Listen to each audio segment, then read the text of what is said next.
Welcome to the Indie Author Showcase. I'm Chad Robert Morgan. And I'm John. That's the best you can come up with. I'm John. This is my reluctant partner in crime, Alexander. John.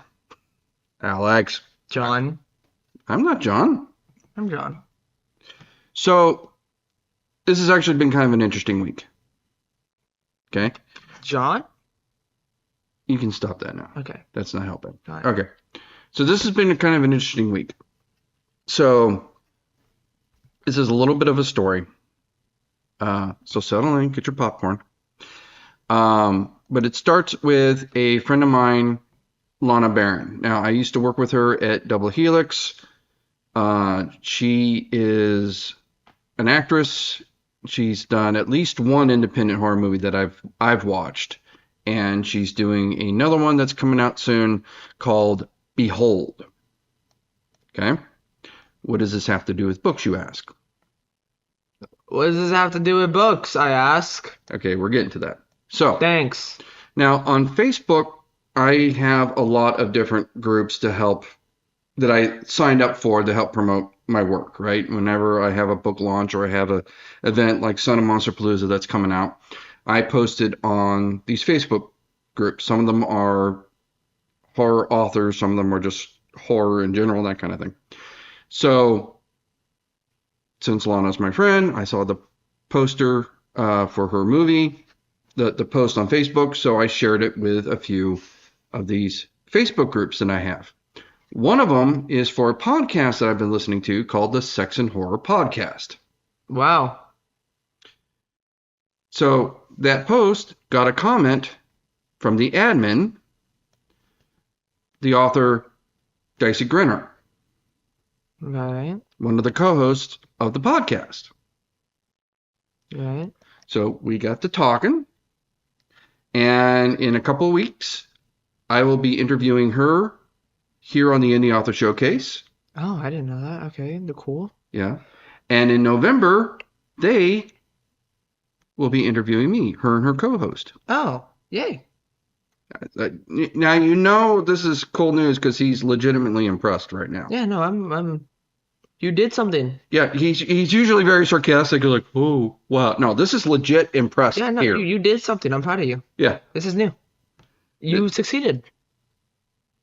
I'm so proud of you. I know it must be a new feeling. Wait, I think it's a new feeling for you, having pride in your father. No, it's in pride. It's kind of like that Simpsons thing. It's like, I feel so full of... What's the opposite of shame? Pride? No, not that far from shame. Less shame? Yeah. I love hydrating. But yeah, I'm not feeling pride. I'm feeling like just less shame? less shame. Less shame, yeah. That's Thank you, Bart. You're welcome. Because it's a Simpsons gag? Yeah, no, I get Yeah, I get okay. it. Yeah, it's No! I get it. It just wasn't funny. Yeah, okay. Well, it's funny on The Simpsons. Anyway, Yeah. well, if I hadn't murdered the joke by mistelling it so badly. Oh yeah. Yeah, Ooh. no, that probably would have helped. Yeah, not my fault. It's just yours. Yeah. Anyway, so we got that lined up. I'm still, excuse you? Funny dog. Yeah, I'm still trying to line up interviews with Scott Campbell. So, again, Robert S. Campbell, or Scott to us at work, wrote the follow-up to a Lovecraft short story known as The Rats Beneath the Walls. And so once a month we do, so another quick story. Ever since COVID, my company has been primarily work from home, right? COVID's over, but since we worked so well from home, we didn't stop. And in fact, some departments just went complete work from home. One coworker of mine that runs our bi-weekly Dungeons and Dragons game, him and his wife actually moved to Maine. Ooh. Right. And also, funny note, his wife edits my Intergalactic Space Force books. Oh. So yeah, Shannon edits those because she really likes the Intergalactic Space Force, and she's a good editor and she works really cheap. I am reaching out and making plans for my next horror book to team up again with the editor from The Baby Eater, Liam Ford. Thanks, Liam. So, well, Liam is excellent, but he is really expensive. So I kind of save him for the hardcore horror novels because I know Shannon doesn't like those. She loves the sci-fi comedy of the Intergalactic Space Force. She also edited the first Short Bites book that we've done. She says that was okay. The kind of PG-13 horror, she's fine with that, but she doesn't like the hard R. So, so for that, I'm looking to team up again with Liam. Right.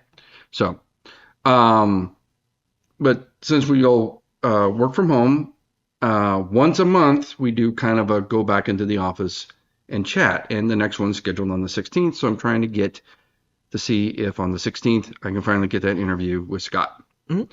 Speaking of Scott, there's also Scott Harper, who's been very willing to do a interview with us. And I'm going to try to schedule him for next Monday because I happen to be off that day because my day job is totally awesome and tries to give us a 3-day weekend every month.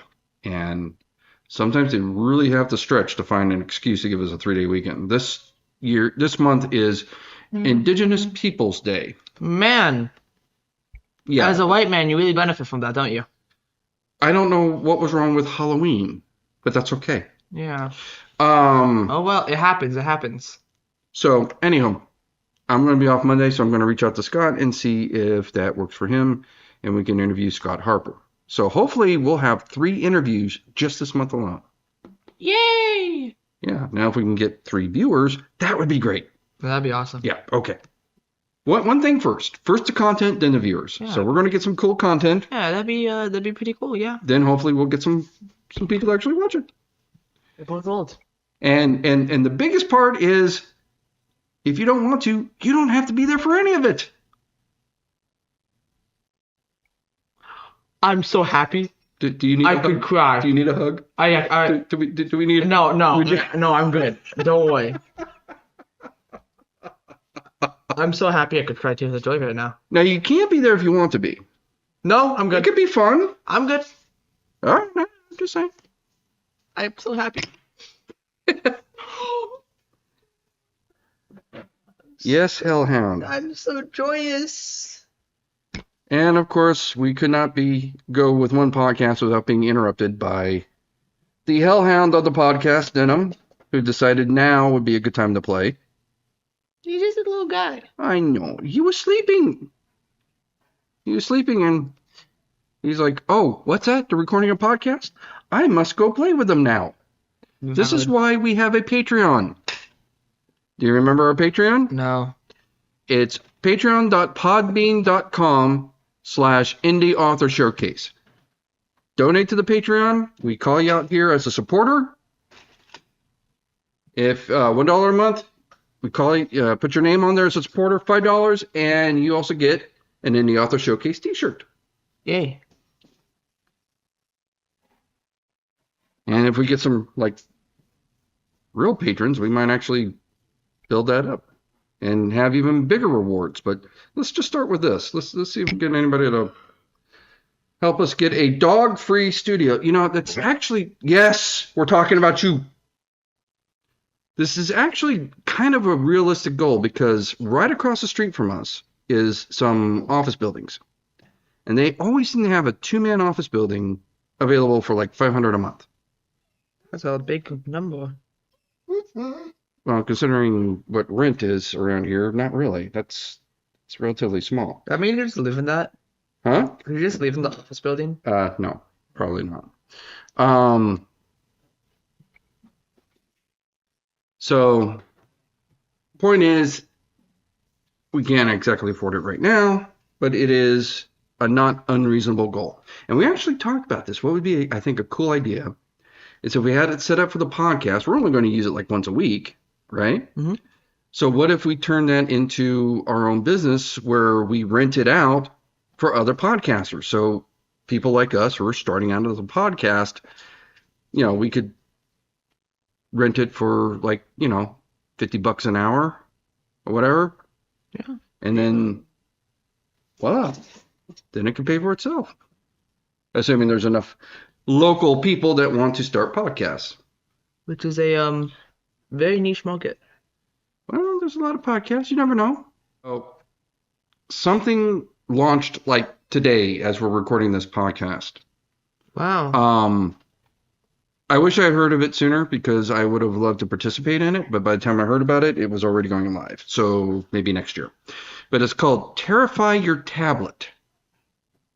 Right. What's that? Well, what it is, or the gist I got, is authors donate their books, their ebooks, and this publishing company, Horror-Smith Publishing, they run this promo for like the month of October. I don't know if it's for the full month or just today. I'm not entirely sure because, like I said, I just found out about it. But the important thing is all these books are indie authors, and the proceeds go to charity. I believe they said that this month or this year, the proceeds are going to go to the victims of the latest hurricane that has hit the East Coast. So check out Terrify Your Tablet because it's for a good cause, and you're supporting indie authors. So it's a win-win as far as I'm concerned. Yay. I definitely want to try it next year. Yay. Yahoo. And somebody is being... Yes, I know. I know you want attention. I'm trying to do a podcast. Do you see me trying to do a podcast? Want me to lock on my side? No, I don't want you to log on, so you're just going to make even more noise.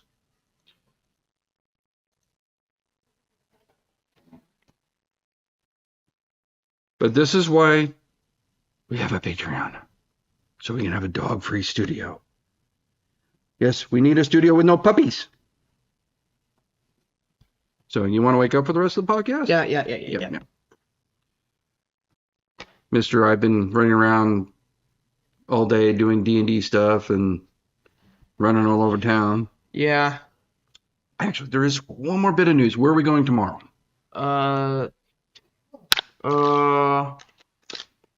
Fall Fest. Nope. Scary Town. Closer. Spook City.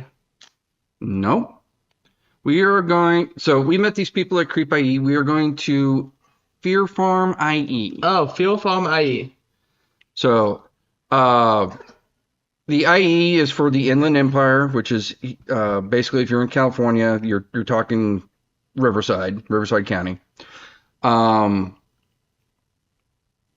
I say that because apparently when I was looking this up, there's a lot of Fear Farms across the country. So the one here in Corona is Fear Farm IE. So if you are local, if you are in the Inland Valley, the Inland Empire, we're going to check out Fear Farm. And I say we post videos on our socials and say, hey, look, this is how it is.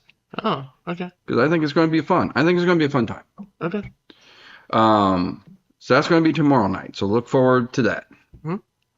And I want to see if your Aunt Robin or your mother scream the loudest.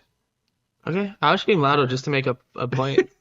It'll be like a small child will be like, boo, and I'll be like, ah. Well, aren't you bringing a friend? Oh, yeah. You want to scream in front of your friend? Yeah, it'd be mad funny. Dude. Oh, I have to... You ought to bring a girl. That's what you ought to bring. Oh, all right. There you go again. Yes. Oh, I'm sorry. Your dear father wants you to have a date. Go. Oh, my. I know. I'm so mean. Girls, he's available. Why do I do that? Because I knew you were going to do that. All right. So, are we ready for the book review? Oh, yeah. All right. So let's get the... We met a couple of people at HorrorCon this year. We did. We did. I mean, HorrorCon was slow, but it did give me time to meet a lot of indie authors because there was a lot in there. In fact, there's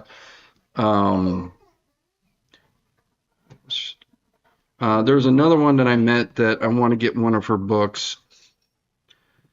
So Erin Lewis is a former stripper turned author, and she's written several books about being a stripper and her experiences as such.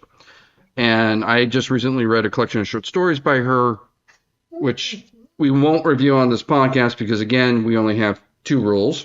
What are the rules? No erotica, No erotica. and it has to be indie. Indie or small press, yes.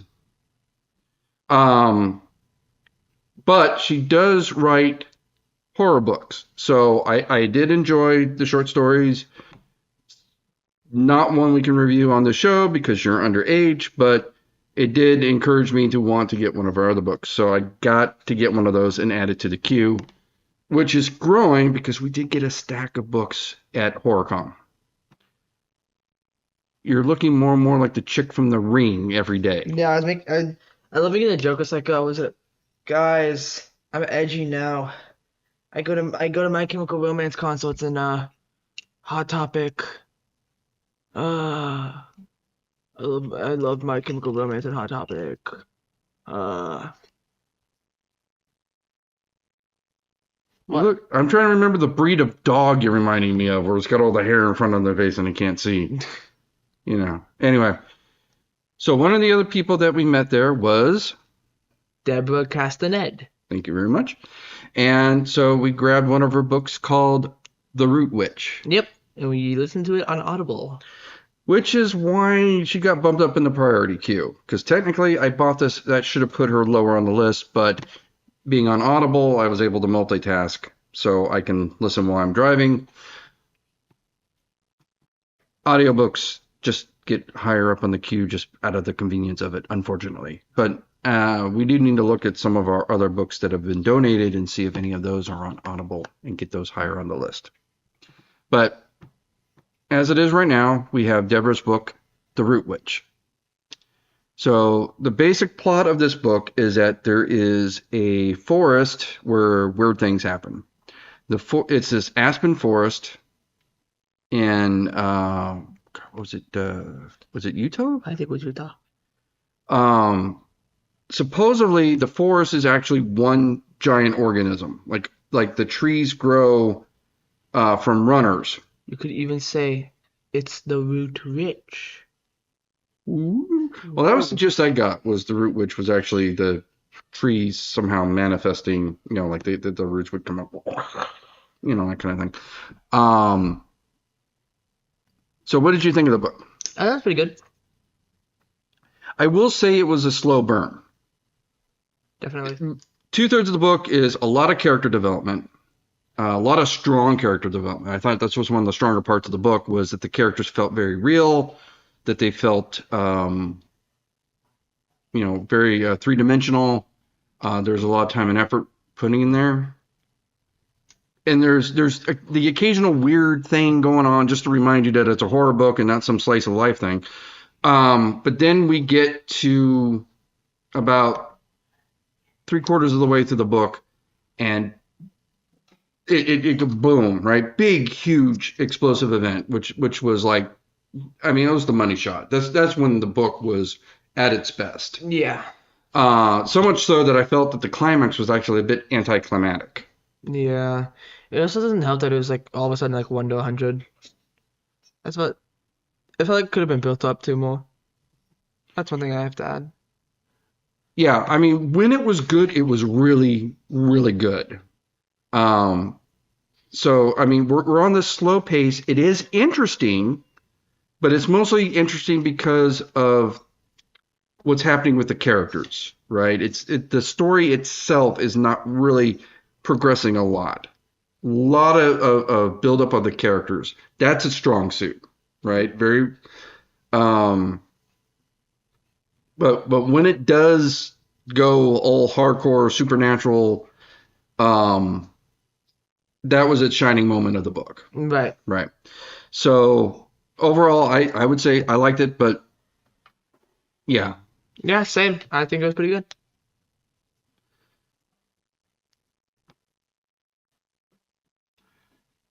If this is all we gotta say about the book, it's gonna be a very short goddamn podcast. Well, I am also a very tired boy. Well, that's your damn fault for running around all damn day. Me. Just think about this: there's less for you to edit. That's also a good thing, right? Yeah, considering I have to cut like huge chunks of it, it's gonna be like a 5-minute podcast. So we have one event scheduled left for the year. What's that? Son of Monsterpalooza. Son of Monsterpalooza, and that will be next weekend, the weekend of the 11th to the 13th in Burbank. Yay! So one last week to make some money and sell some books. Yay! You sound so I love money. Then start working and sell some books when you're there instead of sitting around looking at your phone. See, the more books you sell, the more money you make. That's how that works.